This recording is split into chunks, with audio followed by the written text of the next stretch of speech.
Alright, in this video here we're going to be talking about angle measure. Alright, so first off, the definition of what an angle is. Most people know what an angle is, but like to give you a definition of it, it's the measure between two rays. Two rays are like line segments that end in a point. So if we have two rays going off in different directions, an angle is the measure of kind of the rotation from one ray to the other. So we have, for every angle, we have what we call an initial side and a terminal side. So we start on that initial side, and however much we have to rotate that initial side to make it match up with the terminal side, that's the measure of the angle that we're talking about. Right? And we have positive angles and negative angles, right? So when we're talking about a positive angle, that's when we do that rotation in the counterclockwise direction. Right? So starting here and going counterclockwise, that's what we call a positive angle, right? So it's kind of opening upward. If our initial side is just a horizontal line, a positive angle opens upward, right? A negative angle, again, if our initial side is a horizontal line, the negative angle opens downward, right? We rotate clockwise to get our terminal side for a negative angle. And again, the measure of how far we have to rotate to get from the initial side to the terminal side, that's the measure of our angle. All right, so again, everybody pretty much knows what an angle is, but just to give you some terminology, and it's important to understand a positive and a negative angle. It's all about which way you're rotating. If I'm rotating counterclockwise, it's positive. If I'm rotating clockwise and going downward with it, it's a negative angle. All right, so those are our two types of angles, positive and negative. Now, for angles, we have two different measurements that we can use to measure the angle, right? And that's not an uncommon. You might think, well, why do we have two different things? But we have different measurements that we use for all kinds of things. If we're measuring the length of something, we can use feet or we can use meters, right? We have two different units of measurement. If we want to measure the temperature of something, we have degrees Fahrenheit and degrees Celsius, right? There's two different measurements. So angles, we also have two different units to measure angles. Right, one of those is the degree, and that's the one that most people are familiar with. You walk up to any person on the street and say, show me a 90-degree angle, and they're probably going to go like this and show you a right angle that's 90 degrees, right? So most people understand what degrees are. A degree, one degree is 1/360th of a complete revolution. A complete revolution being, if I start with my initial side and I go all the way around and I keep on rotating it until it comes like a full circle all the way around back to that initial side, right? That's 360 degrees, right? So there's 360 degrees in a full circle, right? 1 degree is 1/360th of that full revolution that goes all the way around. All right, so that's our definition of a degree. And the key thing to take away there are 360 degrees in a full circle, which most people who have gone through math classes and geometry in high school and stuff know that there's 360 degrees in a circle, but it's an important thing to keep in mind for what's coming up in a little bit.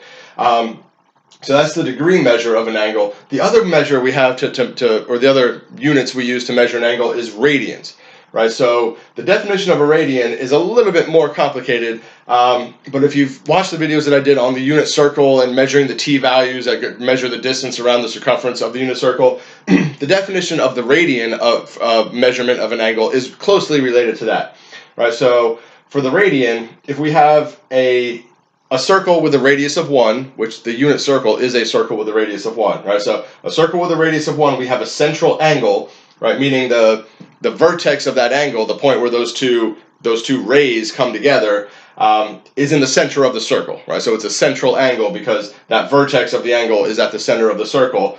Well, then that central angle, that angle theta, right? And this symbol here, like that O or 0 with that line going through it, that's the Greek letter theta, and we use that as the variable a lot of times when we're talking about angles, right? So you'll see that as you move through trigonometry, you'll see this symbol more and more, this Greek letter theta, but it represents the measure of this angle, right? Or the name of that angle, right? So this is angle theta, right? So the measure of that angle in radians corresponds to the length of the arc of the circle that central angle cuts out of the circle. Right, so the length of the arc that subtends a central angle in a circle of radius 1. Right, so if I have my angle, whatever my angle happens to be, if I put that as a central angle of a circle of radius 1, and then I let that angle go and kind of cut out a piece of the circumference of that circle, whatever the length of that circumference is that I cut out, that's equal to the radian measure of that angle. All right, so the length of the arc is the radian measure of that angle theta. Right, so radians are very closely related to the unit circle. Again, the unit circle is a circle of radius 1, just where the center is at the origin. So if you watch those videos I did talking about the t-values, and if I go, 2 pi units, that's, that's the full circumference of the circle. Well, that angle that takes me from there and all the way around the full circle, that's 2 pi radians is the measure of that angle, right? If I do, just a quarter of the circle, that 90-degree angle from the positive x-axis to the positive y-axis, right? We said the distance around the unit circle was pi over 2. Well, the measure of that right angle is pi over 2 radians, right? So the measure of the angle corresponds to the length of the circle, the length of the circumference of the circle, that arc that you're cutting out of it. All right, so those are the definitions of degree and radian. And I'm going to pause the video here, and I will erase all this stuff and then put up how we can convert between degrees and radians. Right, just like if we're measuring something in feet, but we need that measurement to be in meters, like there's a way we can convert between feet and meters, or between degrees Fahrenheit and degrees Celsius. There's a way to convert between angle measures of degree and radians, and that's what I'll talk about next after I pause this and put that up here. It didn't pause. Alright, that was weird that the video didn't pause when I tried to pause it before. Sorry about that. I put up here just to kind of go back what I was just talking about, just to give you like a better example of what I was saying. Right, a circle of radius 1, right, so the radius here is 1. I have a central angle, theta, right, and that central angle cuts off a piece of my radius, which we call an arc, right? An arc is a fraction of the radius of a fraction of the circumference of the circle, right? So I cut off a fraction of the circumference of the circle. We call that an arc. The length of the arc in this case, let's say the length of that arc is 1.5 units, right? Whatever units I'm using to measure this radius of 1, the length of that arc is also 1.5 units. Well, if the length of that arc is 1.5 units, the measure of this angle, theta, is 1.5 radians. Right, so the radian measure of the angle is the same as the length of the arc that angle cuts off when you put that angle in a circle of radius 1. Right, now, it's only if the circle has a radius 1. If you have it in a bigger circle, you have to do some other things, some other calculations to figure out what the measure of the angle is. But that's the definition of the radian measure of an angle. Right, put that angle in the center of a circle of radius 1. Let it go out, let it cut off a piece of the circumference, measure that circumference, and whatever that measure is, that's your radian measure of the angle. All right, so I just want to, just in case my explanation of what was written down here a minute ago wasn't clear enough, hopefully that clears it up a little bit of how we get the radian measure of an angle.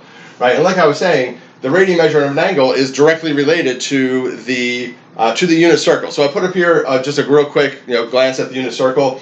And some of the major things that we've talked about. If you haven't seen the videos that I've done on the unit circle and all the things that we did with the unit circle, you should probably check those out before you watch too much more of this so you understand what's going on. But we have 0, pi over 2, pi, 3 pi over 2, and 2 pi. And those refer to the distance we're moving around the circumference of the circle, right? So when I'm moving around the circumference, remember I always start at the positive x-axis.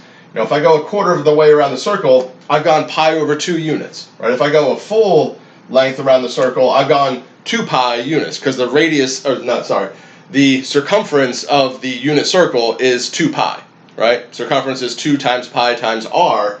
If the radius is 1, 2 times pi times 1 equals 2 pi. So if I go all the way around the unit circle, that means I've gone a distance along the circumference of 2 pi, right? So the measure of an angle that goes one full circle, one full revolution, is 2 pi radians, which is what we said a little while ago is the same as 360 degrees. Right, so one full circle is 360 degrees, or 2 pi radians. Right, so the numbers that we talked about on the unit circle previously when we were talking about the distance we travel along the circumference of the circle, well, those distances now, we're saying that those are the radian measures of the angle that you would get when you rotate that far around the circle, right? So that's how the angle measure ties into the stuff we did previously with the unit circle, right? Whereas before we talked about the distance we move around the circumference, now we're talking about, well, if I start here and I open up my angle and it goes a full circle around, the measure of that angle is going to be 2 pi radians, right? If that's 2 pi radians, well, half a circle is going to be pi radians, right? And half of a circle, well, half of 360 degrees is 180 degrees. Right, so 180 is equal to pi radians. 180 degrees is equal to pi radians. Right, that's when we have an angle that goes half of a circle, right? I start like this and I flip it over, and I'm not quite flexible enough in my wrist to do that. But if I get a straight line, right, that's an angle of 180 degrees, right? Pi over 2, right, pi over 2 radians is equal to 90 degrees, right? That's half of 180, and 3 pi over 2 is equal to 270 degrees, right? So 3 pi over 2 radians is the same as 270 degrees, right? So if you remember all the stuff we had on the unit circle and the things we did previously with our trig hand to get like the pi over 6, pi over 4, pi over 3, and all that stuff, all of those distance numbers that we talked about on the unit circle, we can now think about in terms of angles, and all those angles that we measure in radians also have a corresponding measure in degrees, right? And we're going to use this fact right here, that 180 degrees equals pi radians, in order to figure out how to convert between the two different units of measure. All right, so I'm going to pause this once again and erase this stuff here and put up the conversion facts, and then do a couple examples where we convert from one form to the other. All right, so I put up here our key fact for converting between degrees and radians. 180 degrees is equal to pi radians, like we just saw in the unit circle. Right, that's halfway around the circle, or an angle that gives us a straight line. That's 180 degrees or pi radians. So if I take that equation, 180 degrees equals pi radians, if I divide both sides of the equation by pi, I get that 1 radian is equal to 180 over pi degrees. So if I want to change from radians to degrees, I'm going to multiply my radian measure by 180 over pi, and that's going to convert it into degrees. Right? On the other hand, if I have 180 degrees equal to pi radians, if I divide both sides of that equation by 180, I get that 1 degree is equal to pi over 180 radians. So if I want to change from degrees into radians, I multiply my degree measure by pi over 180, and that's going to change degrees into radians, right? And it all comes back to this fact that 180 degrees equals pi radians. Now, it's pretty simple to do, right? You just either multiply by pi 180 over pi or pi over 180, depending on what measure you're starting with and what you want to turn it into, right? Just like if you want to convert from feet to meters, there's just some conversion fact, some number that you have to multiply it by in order to convert from feet to meters, and then there's another number to convert from meters back to feet. Same deal here, right? One number here to convert from radians to degrees, another number to convert from degrees to radians. You just got to remember which one is which. Now, some people get confused because they're the same fractions, just one's the reciprocal of the other. So sometimes people get confused, like, well, is it supposed to be 180 over pi or pi over 180? I forget which one is which. I'm going to erase these real quick and put up a couple examples, and I'll show you how you can, something you can look for that you'll never make a mistake on it, as long as you remember that 180 and pi go together.